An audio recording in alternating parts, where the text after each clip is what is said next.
어느덧 우리가 2023년도 마지막 주일 예배로 드리고 있습니다. 하나님이 24년도에 우리에게 큰 일을 행하시고 귀한 은혜 주신 줄로 믿습니다. 이와 마찬가지로 24년도에도 역사하시고 인도하실 주님을 기대합니다. 할렐루야. 우리가 그 은혜 가운데 거하시는 저 여러분 되시기를 축복합니다. 자, 오늘은 로마서 강의 20번, 20번째 시간입니다. 우리가 읽은 말씀 가지고 언제까지 기웃거릴 것인가, 언제까지 기웃거릴 것인가 라는 제목으로 하나님의 말씀을 우리가 보도록 하겠습니다. 자, 지난주에 우리 들었던 말씀 잠깐 제가 요약해 드릴게요. 지난주에 제목이 그대 어떻게 살 것입니까? 그대 어떻게 살 것인가 라는 제목이었죠. 자, 믿음과 행함이 있어요. 성경에서 말하는 믿음과 행함이 서로 부딪히지 아니하고 같은 것이라는 말씀을 드렸습니다. 그래서 제가 여러 가지 개념들에 대한 설명을 드렸는데, 먼저 영생은 하나님, 예수님, 성령님을 아는 것, 예수님이 이것이 영생이다 말씀하셨고, 믿는 자가 받는 게 무엇인가? 바로 이 영생이라고 말씀드렸어요. 그렇다면 여러분, 믿는다는 것은 무엇인가? 그건 영접과 같은 말인데, 영접은 하나님, 예수님, 성령님을 우리 삶에 받아들이는 거예요. 할렐루야. 여러분, 다른 악한 것들이 우리 마음에 있는 게 아니고요. 믿는다는 건 한 분이신 우리 하나님이 우리 마음 가운데 오시는 것, 이것이 바로 받아들이는 것이 이게 영접이고 믿음이라고 말씀을 드렸습니다. 그래서 여러분, 믿음은 무엇과 함께 있죠? 늘 순종과 함께 있는 거예요. 그래서 영생, 영접, 믿음, 순종은 늘 함께 있다고 말씀드렸어요. 이 개념들은 단편 영화처럼 각자 존재하는 게 아니고 드라마처럼 이어져 있는 거죠. 그래서 믿음이라고 할 때에는 순종까지도 말하는 것이죠. 이것을 예수님의 육신의 형제였던 야고보가 야고보서에 이렇게 써놨어요. 내가 보거니와 믿음이 그의 행함과 함께 일하고 행함으로 믿음이 온전하게 되느니라. 할렐루야. 이걸 말하는 거죠. 믿음 안에 행함이 들어있고, 믿음은 그 행함으로 완전해진다라는 거죠. 여러분, 이것이 우리가 어떻게 살 겁니까? 라고 묻는 것에 대한 대답이에요. 믿음 안에서 행함으로, 또 행함으로 인하여 믿음을 온전하게 하는 삶을 살아가는 것, 이게 우리 그리스도인들의 삶이라고 지난주에 말씀을 드렸습니다. 그래서 예수님에게도 그렇고 바울에게도 그렇고 믿음과 행함은 다른 말이 아니고 같은 말이었다라고 말씀을 드렸죠. 그래서 우리가 믿음대로 하나님의 말씀대로 살아갈 때 성령님 우리 안에 계셔서 도와주시고 우리를 온전히 하나님 기뻐하시는 길로 살아갈 수 있도록 늘 우리에게 능력 주신다는 말씀을 지난주에 나눴습니다. 할렐루야. 자, 우리가 2장을 이제 다 보았고요. 오늘부터는 3장의 말씀을 같이 보도록 하겠습니다. 자, 3장은요. 2장은 행함이 없는 유대인을 책망하는 말로 이렇게 시작해서 그렇게 끝났죠. 2장이. 그리고 나서 3장으로 넘어가면 이렇게 시작해요. 바울이 이렇게 묻는 거예요. 그런즉 유대인의 나음이 무엇이며 할례의 유익이 무엇이냐, 이렇게 물어요. 이것을 2장과 연결지어 읽으면 마치 이렇게 읽혀져요. 할례의 유익도 없고 또 유대인이라는 것에 대한 유익도 없다, 마치 이렇게 말하는 것처럼 읽혀지는데, 그러기 위해서 이 말을 한 게 아니에요. 이것은 바울이 이렇게 묻는 것은 독자들로 하여금, 이 편지를 듣는 사람으로 하여금 무언가 대답을 하고 그 대답을 듣기 위한 것이 아니라 스스로 묻고 스스로 답하면서 이 바울이 말하고 싶어 하는 바를 강조하기 위한 그런 수단으로 물음을 물은 거예요. 이걸 문학적인 방법으로 수사적 의문문이라고 하거든요. 그러니까 이렇게 물을 때는 답을 요구하는 게 아니고요, 말하는 이가 묻고 답하는 식으로 해서 말하고자 하는 말을 강조하는 거예요. 제가 수요 예배 때도 여러분들에게 많이 물어보죠. 성경을 이렇게 같이 보면서. 그거는 여러분들이 대답하기를 바라는 거예요. 그런데 주일 예배 때 제가 여러분들에게 물어보는 질문은 거의 다가 제가 묻고 제가 답하는 식이에요. 그러니까 이건 수사적 의문문이죠. 바울이 수사적 의문문으로 묻는 거예요. 그러므로 그런즉 유대인의 나음이 무엇이고 할례의 유익은 무엇이냐. 그러니까 여러분, 이거는 바울이 대답을 갖고 있어요. 그러니까 이건 대답이 중요한 게 아니고 이 수사적 의문문에서 더 중요한 건 뭐냐면 왜 그렇게 묻고 있나? 그렇게 물어보는 뜻이 무언가? 왜 이런 질문을 하게 되었나? 이게 더 중요한 거예요. 여러분, 바울이요 3장을 시작하면서 이러한 질문으로 시작하는 이유가 있어요. 2장에서 바울은 어떻게 했죠? 유대인을 칭찬했나요? 막 책망했죠. 여러분, 수사적 의문문을 얘기하니까 아무도 대답을 안 하시네요. 네, 같이 대답해도 돼요. 이럴 때는. 자, 바울을 어떻게 했죠? 칭찬했습니까? 책망했잖아요. 막 무섭게 책망했어요. 더군다나 뭐까지 얘기했어요? 그들이 그렇게 자랑스럽게 여겼던 할례도, 할례를 행하는 것만으로 소용없고 할례 받은 자, 하나님의 백성의 삶을 살아야 된다. 그게 더 중요하다. 삶이 없던 이스라엘 백성들을 비판했죠. 그러면 유대인들이 마치 이런 생각할 수 있어요.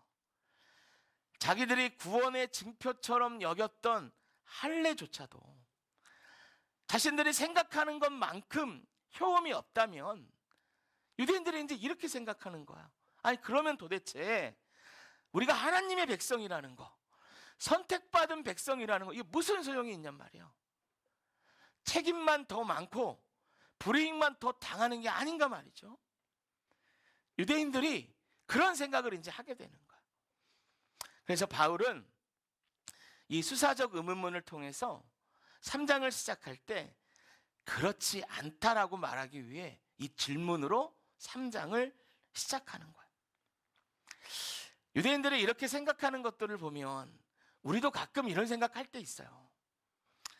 예수를 먼저 믿은 사람이나 모태신앙, 그러니까 오래 예수를 믿었던 그런 사람들이 예수를 늦게 믿거나 믿지 않는 자들을 보면서 이런 생각하는 거야. 그 사람들은 죄가 뭔지 모르거든요. 악한 영에 끌려서 죄를 짓고도 살고도 죄가 뭔지 몰라요.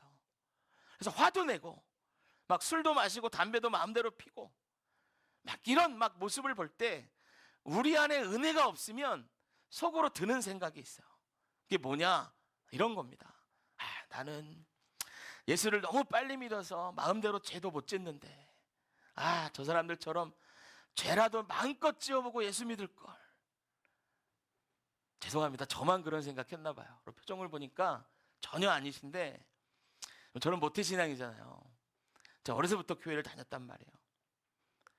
제가 교회 다니면서 막 은혜 없이 그냥 막 부모님에게 끌려서 막 교회 다닐 때 그럴 때 있었거든요.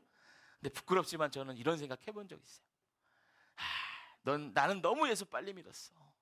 조금만 더 늦게 믿었어야 되는데 하고 싶은 것도 못하고. 계속 이런 생각한 건 아닙니다. 여러분, 오해하지 마세요. 아주 잠깐입니다. 그래서 혹자들은요 이 모태신앙을 이렇게 불러요. 모태라는 말을 어떻게 바꾸냐면 모태신앙이라고 바꿔 불러요. 모태신앙. 뭐 이런다는 거. 모태신앙들 보니까 이것도 못해 저것도 못해, 이건 이래서 안 돼 저래서 안 돼. 여러분, 교회 오래 다니신 분들 중에 이건 저래서 안 되고 이건 이래서 안 되고 이건 이래서 못하고 이건 저래서 못하고 이런 사람들이 많더라는 거예요. 그래서 이렇게 보니까 모태신앙들이 그런 사람들 가운데 많더래요. 그러니까 어머니 뱃속에서부터 교회 다녔던 사람들이. 그래서 이걸 모태신앙, 모태라고 안 하고 모태신앙이라 그래서 모태신앙이라고 부르는 거예요. 여러분, 이런 사람들은 어릴 때부터 듣고 자란 게 있어요. 그래서 교회를 떠나지도 못해요. 그게 뭐냐면 천국과 지옥 얘기입니다. 여러분, 죄 짓고 살면 지옥 간다. 이 믿음이 누구보다 강한 게 모태신앙들이에요. 오래 예수 믿은 사람들이 이 믿음이 강해요. 물론 맞죠. 죄 짓고 마음대로 살면 지옥 가잖아요.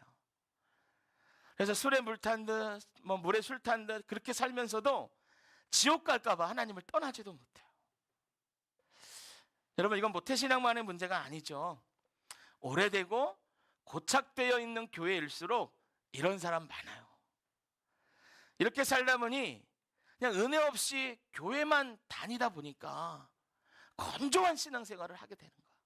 그러면서 이런 생각도 하게 되는 거죠. 앞에서 말한 이런 생각들도. 여러분, 예수님을 믿는데 은혜 받아본 적이 없고요. 하나님의 은혜를 자꾸만 잊어버리게 되면 의무만 남습니다. 그러면 이런 마음이 들 때가 있어요.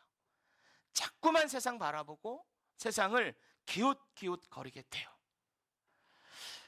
여러분, 항구에서 어떤 사람이 배를 타려고 하는데 배를 타지 않고 탈까 말까 망설이면서 한쪽은 배에 한쪽은 항구에 걸쳐놓고 어디를 걸까 재고 있다고 생각해 보세요. 그럼 배가 떠나버리면 어떻게 되겠어요? 가랭이가 찢어지든지 물에 빠지든지 그렇게 되는 거죠. 어떤 목사님이 그러시더라고요. 그래서 한국 교회에는 가랭이 찢어진 교인들이 많대요. 여러분, 배 타러 나왔으면 떠나기 전에 얼른 타는 겁니다. 재고만 있으면 봉변을 당하는 거예요. 지금 바울이 수사적 의문문을 통해서 유대인들의 이런 모습들을 지적하는 거예요. 제가 예전에요, 바울의 선교 여행지를 따라서 이렇게 성지순례 다녀온 적이 있어요. 이스라엘부터 시작해서 이제 그리스, 터키로 넘어가는 그런 여정이었거든요. 제가 그리스를 그때가 처음이자 마지막이었죠. 처음 이제 가봤어요. 한 2주 동안 이렇게 성지순례 여정을 바울의 발자취를 쫓아서 이제 가는 건데, 바울이 감옥에 갇혔던 그 감옥 터도 이제 가보고요. 또 바울이 설교했던 그 설교지도 가보고, 그냥 글로만 보았던 여러 가지 것들을 보면서 제가 바울의 여정을 다 따라가 본 적이 있어요. 참 많이 감동을 받았고 글로는 볼 수 없었던 그런 것들을 배우는 아주 좋은 시간이었죠. 제가 그리스를 다니면서 지금도 잊혀지지 않는 게 있는데, 그게 뭐냐면 오렌지가 너무 많았다는 거. 오렌지가.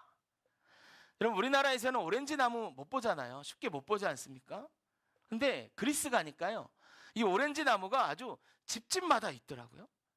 그래서 왜 이렇게 집집마다 오렌지 나무가 있나 이렇게 보니까 그 가이드 하셨던 그 집사님이 이렇게 설명을 해주셨어요. 그리스 사람은 집에 누가 태어나면 오렌지 나무를 심는데요. 그래서 집집마다 오렌지 나무가 있고, 그 사람이 커가면서 이제 10여 년 지나면서 이제 열매를 맺는데 그 열매를 따먹으면서 이렇게 풍성하게 지난다는 거예요. 그래서 집집마다 오렌지 나무가 있었고요. 마침 저희가 그 그리스 갔던 때가 오렌지를 수확하는 철이었어요. 그러니까 어딜 가든지 오렌지를 내주는 거예요. 제 기억으로는 저희 나라는 수입해서 들어오잖아요. 근데 갖다 놓은 오렌지는 와, 너무 맛있는 거예요. 물도 많고요. 막 달기도 엄청 달아요. 엄청 달고 너무 맛있어요. 신선한 맛 오렌지. 근데 이 오렌지를 식당에 가잖아요. 그럼 가는 데마다 내줘요, 후식으로. 그리고 어디를 가면 그냥 알아서 먹으라고 이만한 봉지에, 우리 전문 용어 봉다리, 여러분, 이만한 봉다리에 오렌지를 하나 가득 놔서 식당에 놔둬요. 그럼 사람들이 그냥 갖다가 먹는 거예요. 가는 데마다 오렌지를 주는데 물릴만도 하잖아요. 전혀 그렇지 않아요. 나중에는 오렌지를 안 주면 섭섭한 거예요. 아, 이거 왜 안 주나. 그렇게 이제 그리스를 막 다녔어요. 그러니까 그리스의 오렌지 나무는 제주도의 강귤나무 같은 그런 느낌이 좀 있어요. 제가 성지순례 갔던 지가 한 10년 전쯤 되는데, 하여튼 그때는 그랬죠. 또 많았던 게 여러분 레몬나무예요. 레몬. 그 오렌지 나무처럼 그렇게 많지는 않았지만 마을마다 흔히 볼 수 있는 게 레몬이에요. 저는 몰랐는데 레몬도 오렌지랑 같이 수확을 하나 봐요. 그래서 레몬도 가는 곳마다 있었어요. 우리나라에는 그 수입돼 들어오는 레몬은 다 말라 비틀어져 있고 좀 이렇게 막 거뭇거뭇하고 이런 게 대부분이잖아요. 근데 거기에 있는 레몬은 그렇지 않아요. 레몬이요, 막 오렌지만 해요. 막 시고 신선하고 막. 그러니까 저는 그리스 가서 레몬으로 만든 요리가 그렇게 많은지 처음 알았습니다. 그러니까 그리스에서 레몬이 좋으니까 그걸로 막 음식들을 만드는 거예요. 또 레몬이 굉장히 좋은 식자재라고도 하더라고요. 굉장히 중요한 식자재래요. 이런 이유로 집집마다 레몬나무도 오렌지처럼 심고 가꾼대요. 제가 이제 바울 선교지 이렇게 여행을 하는데 어떤 나무를 제가 이렇게 보는데 깜짝 놀랐어요. 오렌지 나무인데 보니까 아니 열매가 레몬이 맺혀 있는 거예요. 잘못 봤나? 다시 보니까 아니에요. 분명히 오렌지 나무인데 열매가 레몬이 맺혀 있어요. 같은 나무의 다른 열매에는 오렌지가 맺혀 있어요. 그러니까 그리스 사람이 오렌지도 좋아하고 레몬도 좋아하잖아요. 둘 다 없어서는 안 되는데 한 나무에 오렌지와 레몬이 같이 열리는 나무가 있는 거예요. 여러분 이런 나무 있는 거 모르셨죠? 저도 그때 처음 알았습니다. 그래서 제가 다른 목사님들에게 막 가면서 저것 좀 보라고. 저 분명히 오렌지 나무인데 레몬이 달려있다. 세상에 저런 나무가 있냐 막 이렇게 얘기했더니 다른 목사님들은 막 다 놀라는 거예요. 어떻게 저런 나무가 있냐. 저것 좀 보라고. 그래서 우리가 그 나무를 다 구경하고 있었어요. 그랬더니 가이드 하셨던 집사님이 이런 얘기를 해주더라고요. 저게 오렌지에 레몬 나무를 접붙인 거래요. 그러면 한 나무에 오렌지도 나고 레몬도 나고 이런 나무가 생긴대요. 처음에 한 나무에 두 열매가 맺히는 게 너무 좋을 것 같아서 그리스에서도 그런 걸 만들었다는 거예요. 그런데 열매를 맺힌 다음에 따서 먹어보니까 레몬은 쉬어야 되잖아요. 신맛이 없더라는 거예요. 오렌지는 여러분 달아야 되잖아요. 달지 않더라는 거예요. 한 나무에서 두 열매가 나기는 하지만 레몬은 쉬지 않고 오렌지는 달지 않고 다 밍밍하더라는 거예요. 그래서 이 나무는 쓸모없는 나무가 되었다는 거예요. 사람들이 관상용으로 맺고로 심기는 하지만 그리스에서는 쓸데없는 나무로 취급한다라는 거예요. 그런 얘기를 해주더라고요. 제가 여러분이 가이드 하시는 집사님의 말을 듣고 성기순례하는 내내 그분 말이 떠나지를 않았어요. 계속 생각이 나는 거예요. 왜 그러냐면 마치 이 나무가 하나님을 믿는다 하면서도 세상을 기웃기웃거리는 우리 신앙인들의 모습과 같았기 때문에 그래요. 여러분 예수를 믿는다고 해요. 교회도 나가요. 세상의 것을 끊어버리지 못해요. 세상의 것을 바라봐요. 그러니까 은혜가 없어요. 예수를 믿는다고 하지만 예수 믿는 삶이 뭔지를 경험할 수가 없어요. 세상에 한 발짝, 하나님께 한 발짝 그렇게 걸어놓고 신앙생활하면 세상 사람은 그럴 줄 몰라요. 어디 가면 술도 좀 한 잔 마시고 그냥 믿는 자라고 편하지 않고 그냥 이렇게 같이 어울려 살고 그러면 안 믿는 사람들은 더 좋게 볼 수도 있어요. 그러나 그런 사람은 교회에서도 세상에서도 쓸데없는 사람이 되고야 말더라는 거예요. 저는 이 성기순례 하는 동안 너무나 적나라하게 하나님이 내게 우리 한국교회의 모습, 우리 교회의 모습, 우리는 모습들을 제게 보여주신 게 아닌가? 그런 생각을 계속했었어요. 여러분 이와 똑같은 얘기가요 요한계시록에도 나옵니다. 계시록에 보면 소아시아 7교회 중에 라오디게아 교회가 있어요. 이 라오디게아 교회는 라오디게아 지역에 위치한 그런 교회거든요. 근데 이 교회가 위치한 지역은 아주 유명한 그러한 지역이에요. 첫 번째는 그 지역에는요 금이 굉장히 많이 났어요. 그러니까 금은 로마 시대의 현금 같은 거였어요. 그러니까 돈이 굉장히 많았죠. 또 안약으로 굉장히 유명했어요. 그래서 그 지역에는 안약을 만드는 지금으로 치면 제약회사 같은 것들이 많았어요. 또 그곳에는요 옷감이 너무 좋았대요. 옷감을 생산하는 기술이 아주 좋았다는 거예요. 그래서 옷감을 사기 위해서 늘 상인들이 그곳을 들락날락하고 북적북적했던 그런 도시가 이 라오디게아 교회가 있었던 그 도시라는 거예요. 여러분 도시가 이러면 굉장히 부유했겠죠, 그죠? 그리고 그 부유한 도시에서 살고 있었던 사람들이 다녔던 교회가 라오디게아 교회예요. 이 도시 자체는 돈이 굉장히 많았어요. 그런데 한 가지 이 도시의 약점이 있었는데 그게 뭐냐면 물이 별로 안 좋은 거예요. 물이. 여러분 도시가 발전하려면 중요한 게 물이잖아요. 물이 좋아야 돼요. 그런데 물이 좋지 않아서 물 때문에 이 도시가 고생을 했다는 거예요. 그래서 이 도시가 워낙에 돈이 많은 그 지역이니까 어떻게 했냐면요 로마 시대에 수로를 만들어요. 수로를. 그래서 16km가 떨어진 골로새에 수로를 연결해 가지고요 차가운 물을 끌어왔어요. 그리고 9km가 떨어진 히에이볼라라는 곳이 있는데 거기에서 뭘 끌어왔냐면 유황온천의 그 따뜻한 물, 그리고 거기서 나는 탄산수를 끌어왔어요. 그럼 로마 시대에 이런 관계시설을 이미 다 깔아서 만들었던 거예요. 도시에 히아볼리와 그 고린도의 물을 먹을 수 있도록 시설을 다 해놨어요. 그런데요, 이게 문제가 생겨요. 차가운 물이 수로를 통과하잖아요. 근데 통과하는 동안에 라오디게아까지 오는 동안 열로 인해서 미지근해져 버리는 거예요. 뜨거운 온천수 탄산수가 그 관을 통과하는 동안에 식어버리고 탄산이 없어져 버리는 거예요. 그래서 그 수로를 통해서 나오는 그 물들이요, 차지도 뜨겁지도 않게 되었다는 거예요. 초농도 다 없어져 버리고요. 당시 문헌에 보면 그 지역에 있던 사람들이 이 수로에서 나오는 물을 마시고요, 구토증으로 고생하는 사람이 많았다라는 기록이 아직도 있어요. 여러분, 먼 곳에서 물을 끌어왔지만 이 물을 먹고 토할 수밖에 없다면 그 물은 이미 물로서의 가치가 없는 거죠. 여러분, 계시록에 보면 라오디게아 교회를 무엇에 비유하냐면 이 라오디게아 지역의 물로 비유해요. 이 교회를 말이에요. 그러니까 이 라오디게아 교회의 사람들이 도시의 부유함에 취해서 세상을 기웃기웃거리다가 결국에는 차지도 덥지도 않은 아주 쓸데없는 그런 신앙인이 되고 말았다는 거예요. 여러분, 라오디게아 교회의 교인들이 왜 이렇게 됐겠어요? 그런 거 아닙니까? 예수를 믿고 안다고 하지만 여전히 세상을 바라보고 세상적인 방법으로 살고 예수도 적당히 믿어주면서 교회 다녀주면서, 그죠?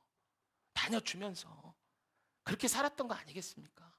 세상에 누릴 것 다 누리고 구렁이 담 넘어가듯이 그렇게 적당히 믿지 않았겠습니까? 그러니까 그랬겠죠. 요한계시록 3장 16절 라오디게아 교회에게 성경의 말이 이거예요. 내가 이같이 미지근하여 뜨겁지도 아니하고 차갑지도 아니하니 내 입에서 너를 토하여 버리리라. 여러분, 토한다는 것을 직역하면 역겹다라는 뜻이거든요. 역겹다는 게 뭐예요? 마시기도 전에 벌써 토가 나온다는 얘기 아닙니까? 하나님이 역겹다 이렇게 말씀하시는 거예요. 여러분, 이 말은 우리에게도 하나님 주시는 말씀인 줄로 믿습니다. 여러분, 로마서의 유대인들 무늬만 그리스도인이 되어서 내가 하나님 백성이라는 게 도대체 무슨 소용인가, 이런 생각을 하면서 아직도 세상을 기웃기웃하며 있었죠. 우리도 이런 모습이라면 하나님이 말씀하신 이 말씀, 내가 입에서 너를 토해버리리라, 이 무서운 경고를 기억하시기를 바랍니다. 여러분, 우리가 이런 사람 되지 않기 위해 늘 기억해야 하는 건 이거예요. 1절에 대한 사도 바울의 대답입니다.